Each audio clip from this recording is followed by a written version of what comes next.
you really don't have to invest in that many tools to get some good tools to use that you can use for, like 99% of all the projects that you want to do. We have a short list, and it all depends on the type of style of tooling that you want to do, but you need to gear your tools to the type of tooling that you want to do. Definitely the first thing should be a good quality swivel knife. And just because a knife will sit there and spin for 2 or 3 minutes, that doesn't mean that that knife is better than somebody else's. That just means that it spins really freely and there's no resistance. Now, one of the biggest things with a swivel knife is you should not have any movement. It should be very tight here. Even though it rotates easy, there's no wobble in the axle of this. The most important part of any swivel knife is the blade. It needs to be sharp to a point. It does not need to be razor sharp. If it's razor sharp, then you're going to run into problems as far as it gouging and scraping the leather and taking a little bit of the top surface off. Whenever you're making cuts, it can scrape across there and create kind of ugliness. So, you have to be, there's a fine line where it needs to be. The next thing that I would strongly suggest is a good set of bevelers.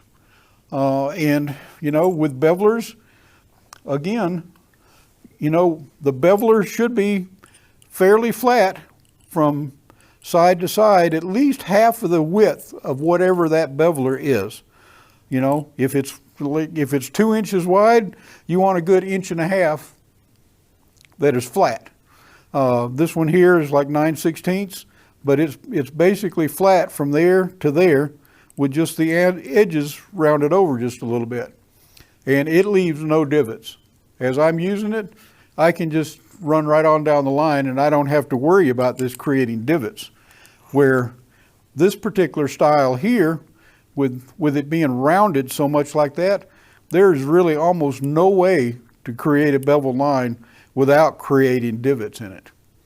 I think it's just developed over the years. Maybe the molds or patterns are just completely worn out to the point to where it's just too round. Having a good set of bevelers is just about as important as having a good swivel knife.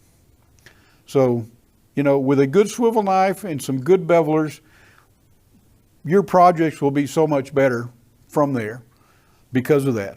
Now, depending on the style of tooling that you do, whether it be Sheridan, if it's leaves, if it's flowers, then what you want is a good thumbprint. A thumbprint that is about this size. This is almost the perfect size for just about all different projects.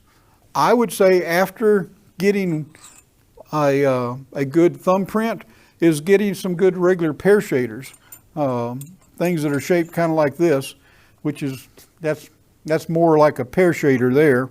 And probably just a couple sizes is all you would need. This tool here, a matting tool, is a tool that unfortunately doesn't get used nearly enough. It creates so much separation between the layers, between the foreground and the background, that it really should be on everybody's tool list. It should be something that they have, because once you start using this and seeing the separation that you get by using a matting tool, it'll be something that you'll use on every project. It's just that good of a tool. And if you're into making tools, it's one of the easiest ones there is to make. Basically anybody with a file and some sandpaper can make one of these themselves.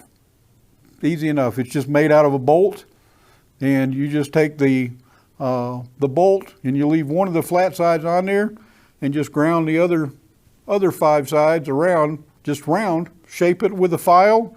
If you make a lot of your own tools, you will make them to fit your needs better than any production tool could ever do. The pedal lifters, handheld pedal lifters, as far as I'm concerned, should be no farther down on the list than number 4. It should be something that everybody has if they want to create true dimension in their leather.